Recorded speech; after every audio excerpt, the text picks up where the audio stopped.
Although we had victory in Europe, there was still fighting going on in the Pacific.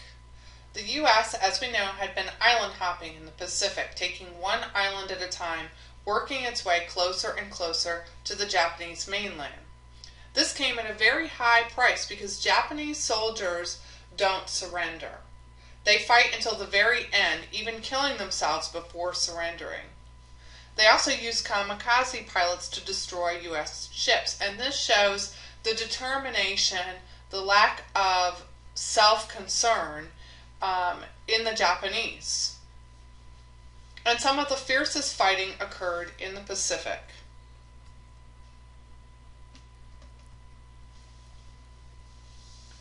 Two of the fiercest battles focused on Iwo Jima and Okinawa Islands. Iwo Jima, the fighting lasted for 36 days and resulted in 23,000 U.S. deaths. The famous flag-raising photo took place here.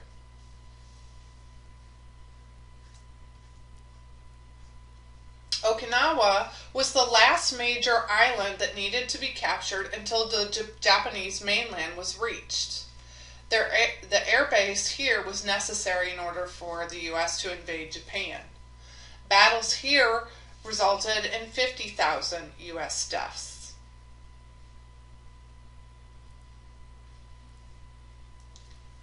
But once they had Okinawa, the U.S. could now launch attacks on the Japanese mainland.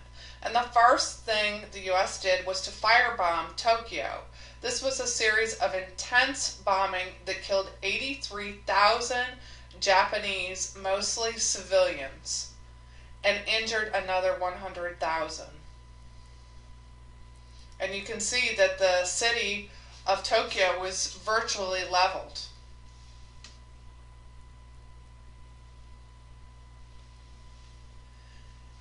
We all know that the atomic bomb ended World War II. Science and technology had improved and, of course, made a huge impact on World War II. Scientists like Albert Einstein could not only change the war, but created a new era in fighting and foreign policy. U.S. scientists would race against German scientists to develop the best atomic weapons. The Manhattan Project was responsible for developing the world's first atomic bomb. This was a highly secretive operation led by Robert Oppenheimer in Los Alamos, New Mexico. On July 16, 1945, the atom bomb was successfully tested for the first time in Alamogordo, New Mexico. Views on the bomb were mixed. Reasons for dropping the atomic bomb were that it saved U.S. soldiers from having to invade and actually land on Japan. It also showed the world that we had an atomic bomb as a deterrent from future wars. It required no aid from the Soviet Union. We could do it entirely on our own, and it would end the war quickly.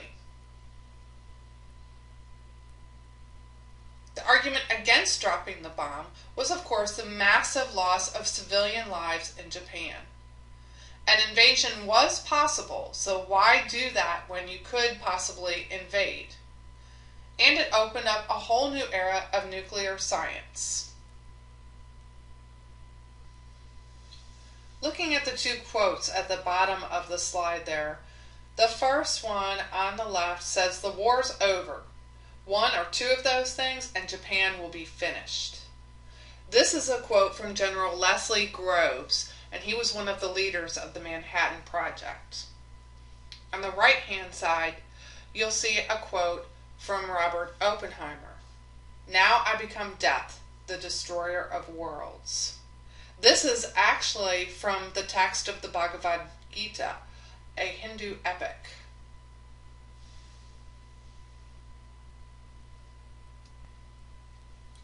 By this time, FDR had passed away, and the decision to drop the atomic bomb was left to President Truman. He opted to save American lives by dropping The first bomb on Hiroshima.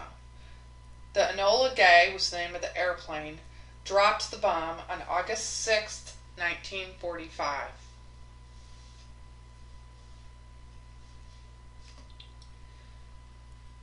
Because of the bomb, 60,000 or more people died immediately.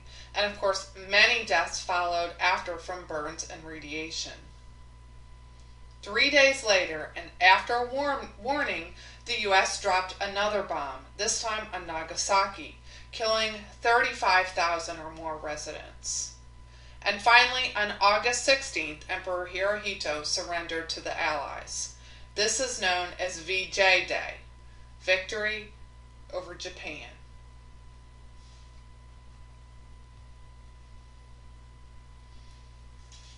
The total cost of life in World War II was at least 60 million people, and most of these were civilians.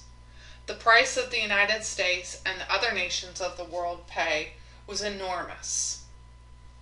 In the next presentation, we'll talk about the effects of World War II on the United States.